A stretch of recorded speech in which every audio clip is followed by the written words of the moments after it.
I'm going to transition us now to the part of the program where we honor Steve Kulik. And I'm going to invite former Institute Executive Director Eric Heller and subsequently Representative Natalie Blais to facilitate this part of the program. And Eric and Natalie, please join us on stage.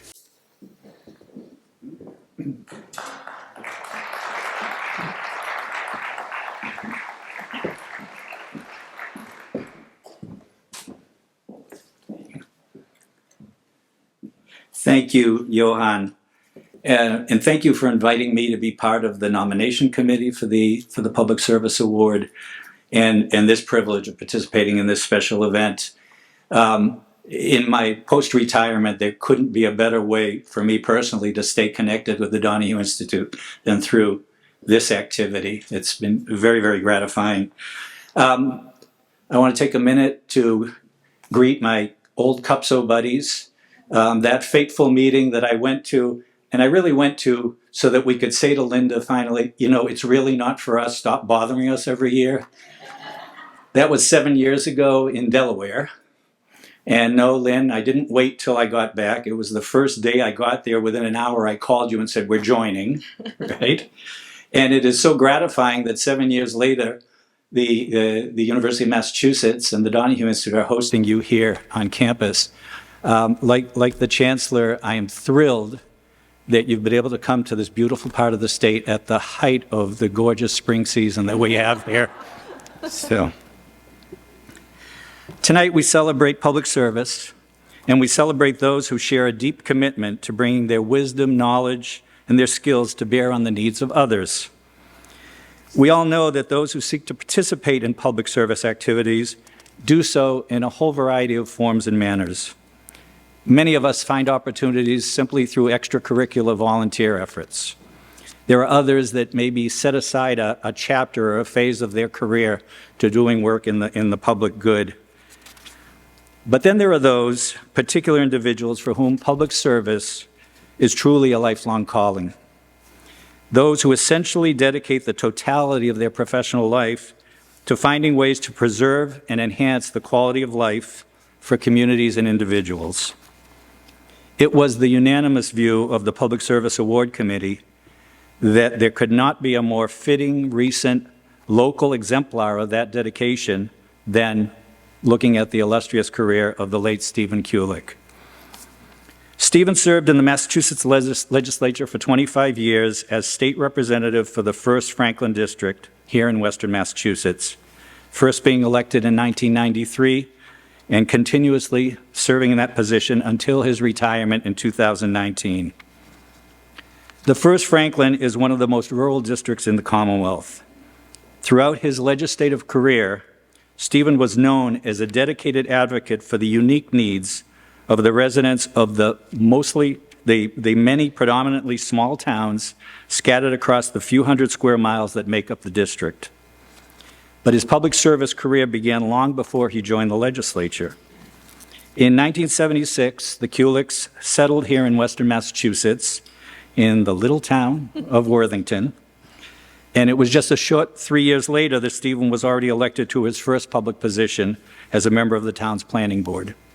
4 years later, he was elected to the select board, a position he held continually for 10 years until he joined the state legislature.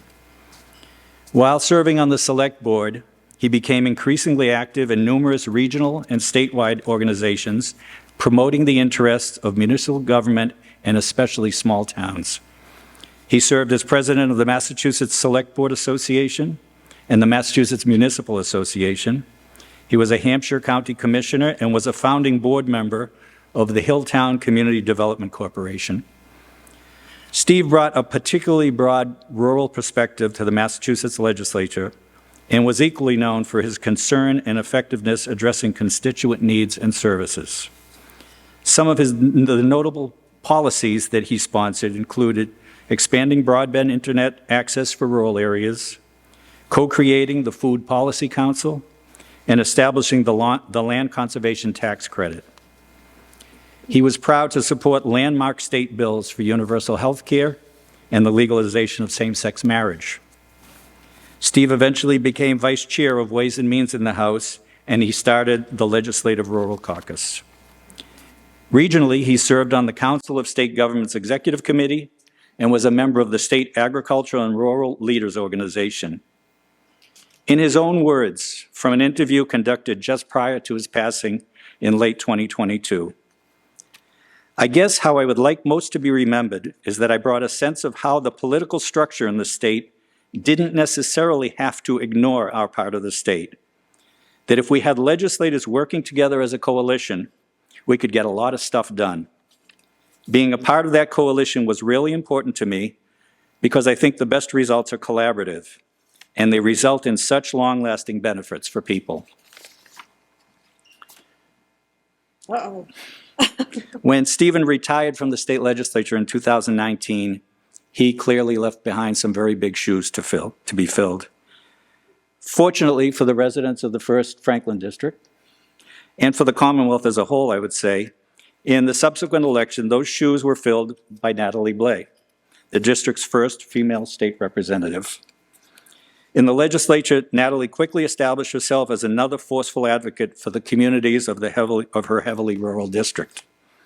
Natalie serves as vice chair of the legislature's Joint Committee on Agriculture and is a member of the Joint Committees on Tourism, Arts and Cultural Development, Transportation, and Ways and Means. And my question is, what do you do in your spare time? You're asking me where the money was.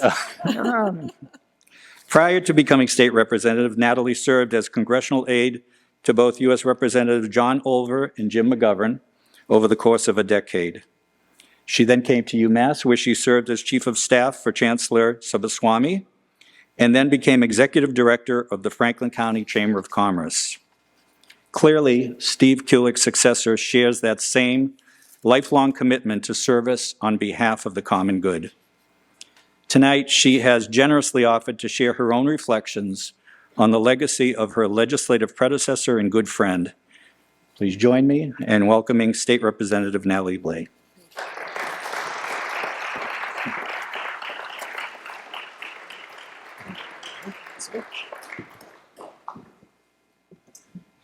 Thank you, Eric, for that kind introduction. And thank you all for being here to celebrate and uplift public service. I'm grateful to UMass Amherst and the Donahue Institute for hosting us this evening. And to have to say, tonight is a very strange confluence of influencers in my life. As you heard, after receiving the Cecil and Helen Rose Ethics and Communications Scholarship, I attended Emerson College and graduated from Emerson with my master's degree shortly before Lee Pelton arrived on the scene. And as Eric just mentioned, I was the chief of staff to the chancellor here, and it's so good to see so many of my old friends from Whitmore here tonight. And of course, the reason I am here is my connection to my predecessor in the State House, my mentor and friend, Steve Kulik. So many people were lucky to have known and loved Steve for so much longer than me. His wife, Susie, and his friend, Regina Curtis, being among them. I'm truly humbled to have been asked to speak today, given the enormous role that he played in my life for such a relatively short period of time during his extraordinary lifetime of public service. As I began to consider what to say this evening, I struggled. How could I possibly give voice to the consequential impact that Steve had on individuals, organizations, and state law in just 5 minutes? Like one feels with any mentor, I didn't want to let him down. So I started by turning to the texts that I shared with Steve through the years. Susie will not be surprised to hear that there were hundreds, if not thousands, of texts shared between Steve and myself. And I risked carpal tunnel injury before getting to our very first text in January of 2018. But in scrolling through those texts, I was reminded of how Steve was always there for so many of us. No question was too small, no policy too difficult to explain. He was steadfast and constant and kind. After reviewing our texts, I turned to the internet, where everybody goes, and the online tributes to his legacy were numerous. The Massachusetts Municipal Association, the Worthington School Committee, the Hilltown CDC, the Community Preservation Coalition, the Prostate Cancer Action Council, communities involved in sustaining agriculture. The list went on and on and on. The organizations paying tribute to Steve spanned so many different topic areas, and in reviewing their notes of gratitude, I was reminded of the breadth of Steve's impact during his 25 years in the State House. He meant so much to so many people, including his constituents. Steve took great pride in working to address the rural and small town issues facing the residents he was privileged to serve. He fought for equity for these communities and state policies that would allow them to address the challenges they were facing and take advantage of the opportunities that were available to them. Steve's legacy has left an indelible mark on our great Commonwealth. He had an essential role in advancing many of the programs, policies, and laws that support agriculture and our local food system. He helped to mold infrastructure programs so that they actually serve small towns. He fought to ensure that children attending rural schools received the same opportunities as their counterparts in more urban communities. He worked across the aisle to build support for the preservation of open space, and he fought like hell to finally bring broadband to communities that had none just 5 short years ago. Reflecting on the causes that he championed, I can see now that Steve was ahead of his time. Some of you may know that when a rep leaves the House, they give a farewell address in the chamber. Steve's was masterful, and I have no doubt it was proofread by Susie Kulik. But as we sit here tonight celebrating his public service, I felt it appropriate to share his final words of inspiration to his colleagues in light of the challenges that remained ahead. Steve said, "I have full confidence that you will collectively tackle these challenges with hard work, intelligence, and always with the best interests of the people of the Commonwealth foremost in your minds." Hard work, intelligence, being driven by the interests of the people you're serving. Steve Kulik epitomized these traits. And little did he know how he taught all of us through his own words and his own actions, just by being Steve, how to be true public servants. I'm honored to be here tonight to honor his legacy.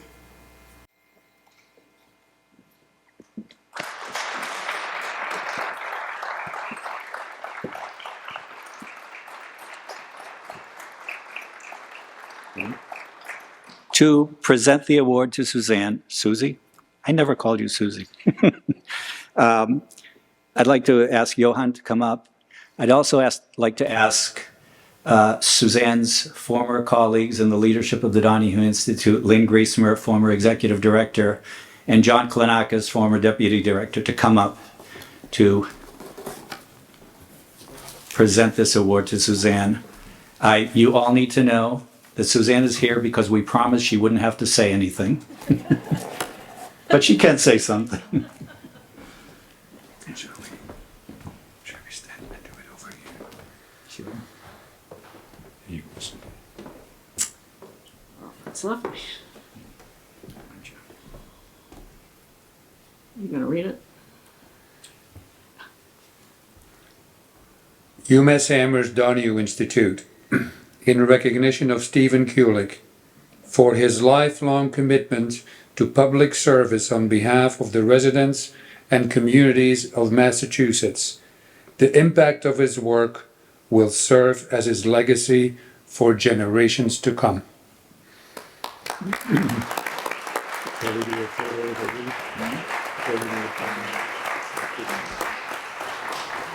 Thank you. That's really nice. I know Steve would have loved it, and of course, it's particularly meaningful to me because of my long relationship with the Donahue Institute. Stephen and I were both the children of public servants, and it's something that came very easily to him. I always felt grateful that I could spend my life with a man who found the job he was meant to do and was so happy doing it. And I want to say to Natalie that in the last few difficult years of his life, a real bright spot was watching Natalie take over the 1st Franklin District and do such a great job. So thank you, Natalie. Thank you to all of you. And here's to Steve.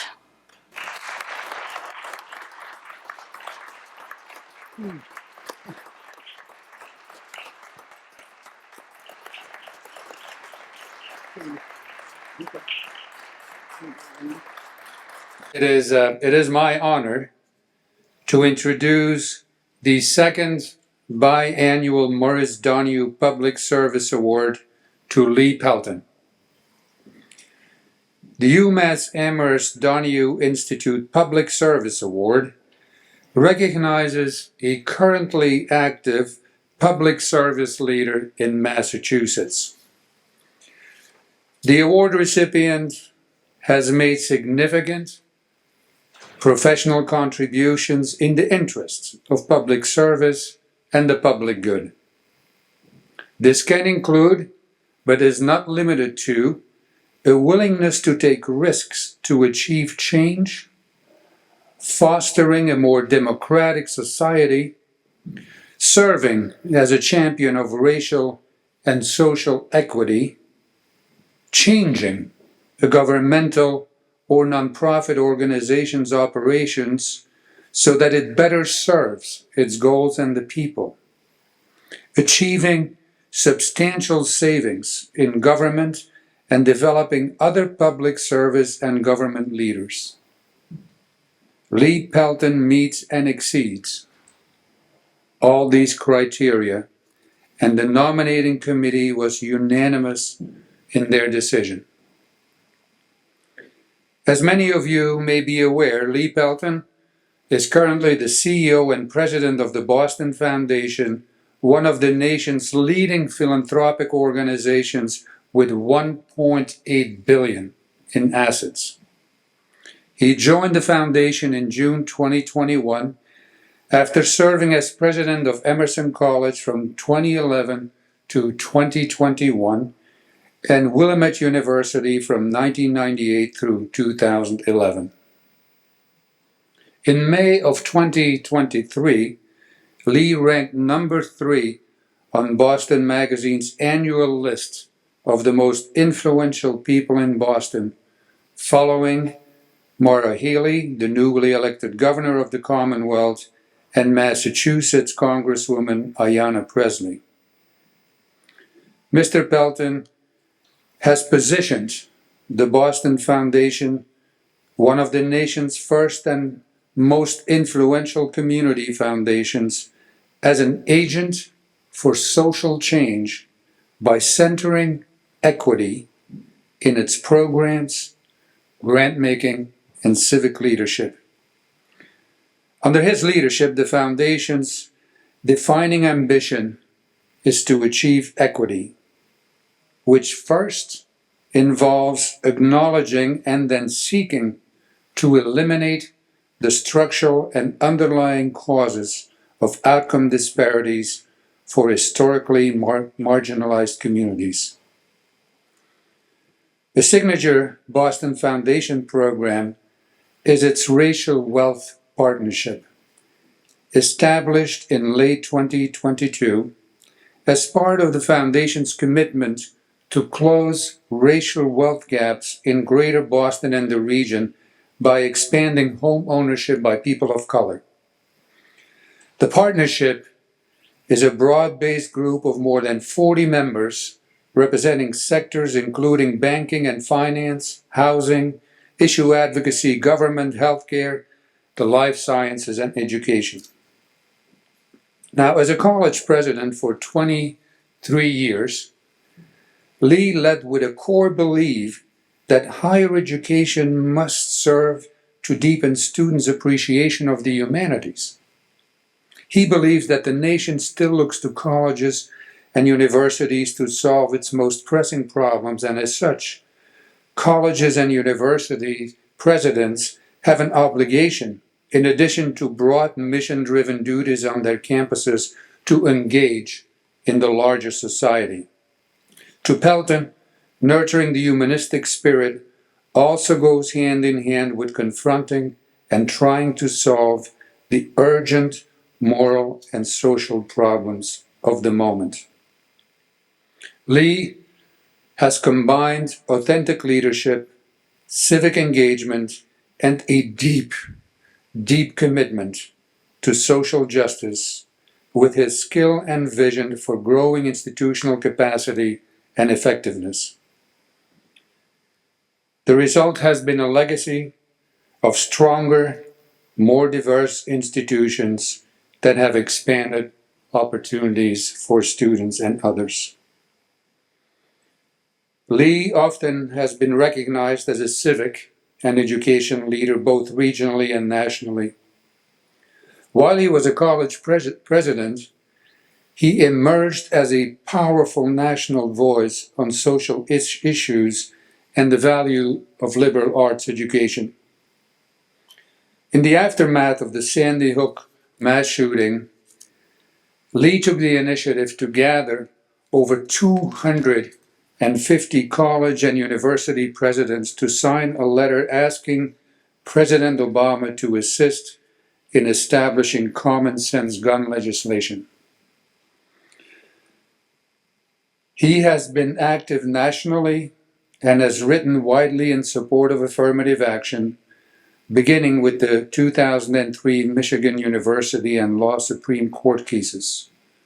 Lee has also advocated for college and prison initiatives, seeing firsthand at Emerson College prisoners' education programs that policy inadequacies hampered their effectiveness.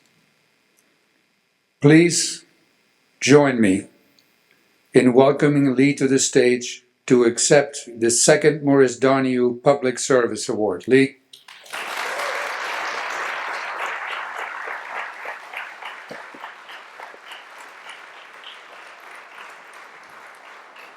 There you go, sir.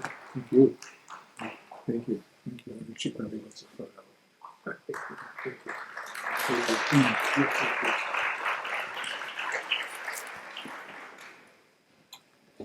I don't know, is the chancellor still here? Yeah, you're still here. So, listen, thank you for those very kind words earlier.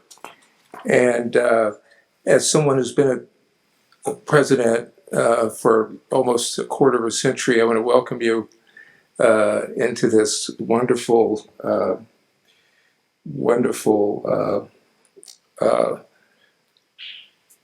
position. And very pleased that you are. When Bart Giamatti stepped down as president from Yale, he said that being a college president is no way for an adult to make a living. And it certainly feels that way at times, though I must say I'm reminded of what really keeps me motivated. And it's these wonderful students, just remarkable. And that I will miss. Dear Chancellor, I want to tell you a story about a president who was recently inaugurated. And after his inauguration, he and several faculty members, as part of the celebration, rode out from the shores. There was a beautiful pond in the middle of the campus, and they rode out from the shore to the pond for a picnic. And when they got to the little island in the middle of the pond to have the picnic, they realized that they had left the picnic basket on the shore. So the newly inaugurated president got up, walked across the water, picked up the picnic basket, and proceeded to bring it back to where the faculty were. And one faculty member said, "Wouldn't you just know it?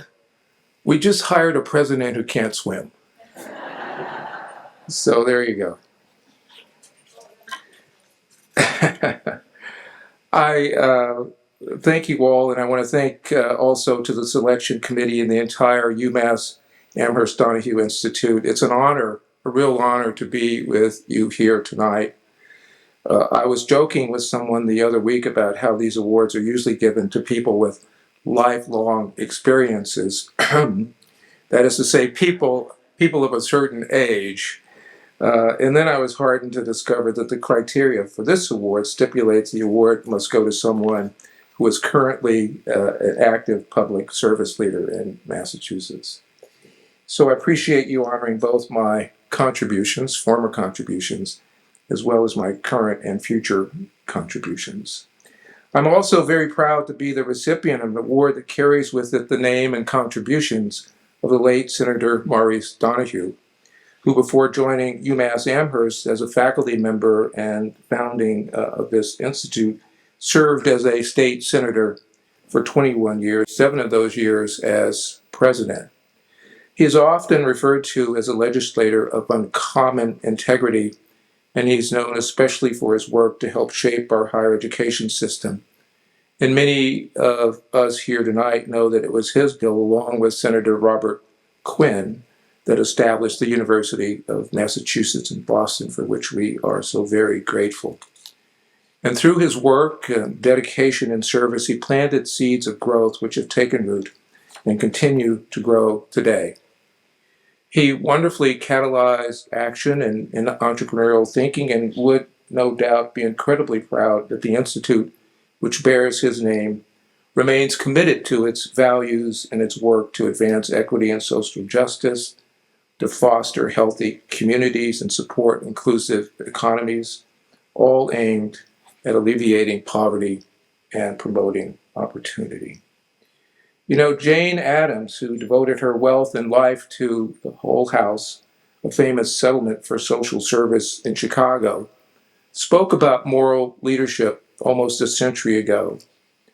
She says, "Then when we come to the study of great persons, it is easy to think only of their great deeds and not to think enough of their spirit. What is a great person who has made their mark upon history? Every time, if we think far enough, it is a person who has looked through the confusion of the moment and has seen the moral issues involved. They are someone who has refused to have their sense of justice distorted. They have listened to their conscience until conscience becomes a trumpet call to like-minded people so that they gather about them and together and with mutual purpose and aid make a new period in history." And Senator Donahue led with the moral compass because he understood that moral leadership at its core is the capacity to inspire others to virtuous action and to engage in something larger than themselves. And I believe that a committed life is to be civically engaged. For there is no more important question in life than how do I live my life with meaning, with purpose, and with hope. And no more important answer than that which Plato gave, that no evil can happen to a good person, either in life or after death. Now, my own story is a familiar one. In 1954, when the Supreme Court ruled in Brown versus Board of Education that segregated schools were unconstitutional, I was a 4-year-old kid from a poor working class family in a foreign country called Kansas. I grew up in a house without indoor plumbing until I was 6 years old, as did my father for most of his life. I would enter kindergarten in the fall. I lived on a street that divided 2 distinct neighborhoods, poor African Americans to the south and middle class whites to the north. And many of the homes in the African American neighborhood were what we called shotgun houses. That is to say, if you were standing in the front yard with the front and back door open, you could fire a shotgun clean through them to the backyard. Most of the kids in this part of my neighborhood came from families of laborers like my father, who worked as a butcher at a meatpacking plant, and like my mother and both of my grandmothers, who, until they died, cleaned houses for middle-class and rich white families. My great-grandparents made a meager living as sharecroppers near Little Rock, Arkansas, where important civil rights battles over the soul and dignity of this nation were waged. And when I was a child, my parents taught my sisters and me this simple way of being in the world. Where you see a wrong, right it. Where you see a hurt, soothe it. Where you see a broken heart, mend it. And this has been my guide star for every day of my life. In Democracy in America, Alexis de Tocqueville wrote that, "I confess that I believe that democratic societies to have much less to fear from boldness than from paltriness of aim.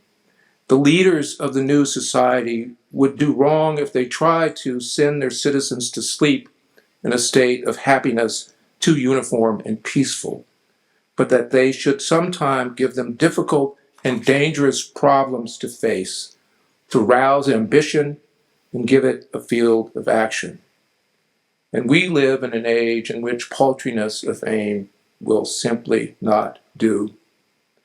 The full embodiment of our shared civic engagement and leadership means seizing the moment, choosing to be innovative, to be daring and bold as we seek, in the words of Langston Hughes, to let America be America again, the land that never has been yet must be."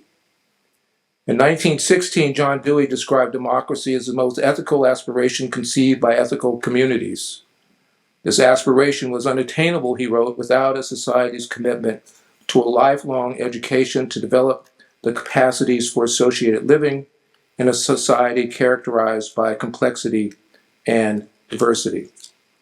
And as a nation committed to equality and social justice, our hope is that out of the rich diversity of human experience, we may create communities of learning, communities made both beautiful and effective by their pluralism, communities of learning that will turn the tide of human want into a sea of joy and light.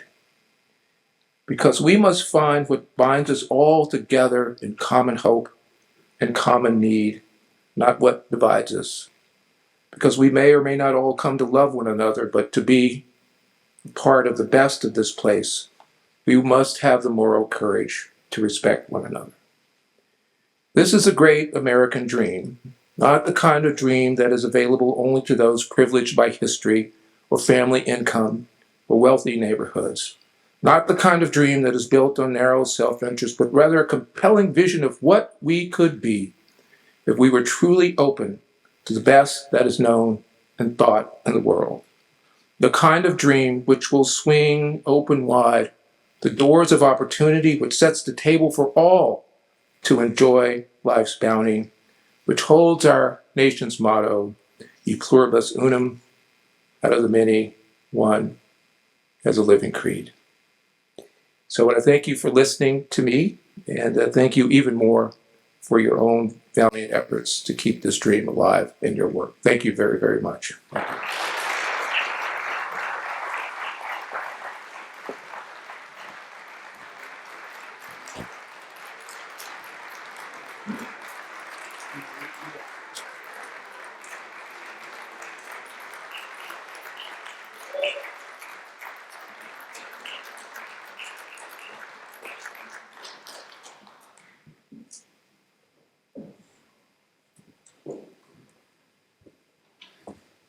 Pete, thank you for these inspiring words. So now it's a moment where I can say, enjoy each other, enjoy more food, have a drink, mingle, and join us in celebrating these wonderful folks that we've had a chance to feature here tonight. So thank you for coming. We so appreciate it, and enjoy some more time.